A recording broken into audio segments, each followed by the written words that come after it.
Well, there are lots of interesting stories of dramatic conversions by people who had committed themselves to a kind of radical atheism.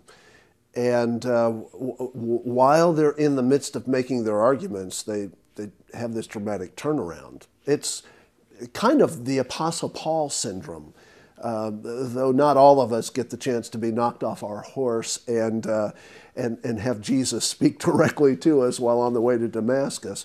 But, you know, the author of the great novel, Ben-Hur, had an experience very much like that. He set out to write a novel disproving the faith and wound up becoming a believer. The author of Quo Vadis, a Polish writer named Heinrich Sienkiewicz, had a similar experience, was writing a sort of a classic tale of first century Roman persecution, and in the midst of it came to faith in Christ.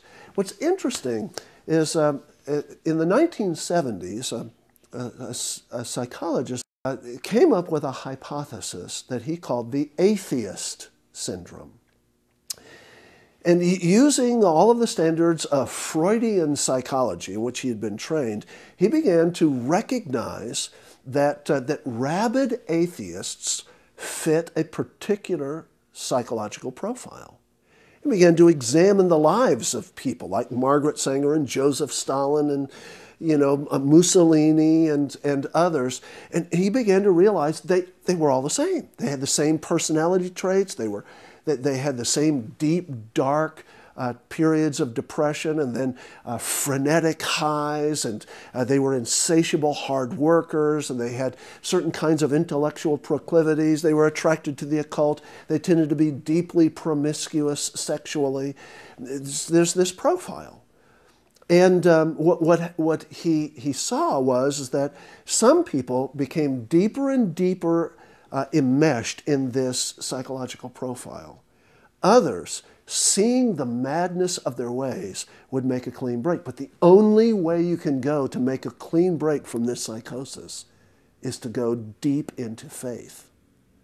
Anyway, he did this study, and it was published widely and then quickly suppressed. But it's made its way out in the years since. I find the arguments quite striking. It's something that Paul Johnson picked up on when he wrote his book, The Intellectuals, back in the mid-'80s.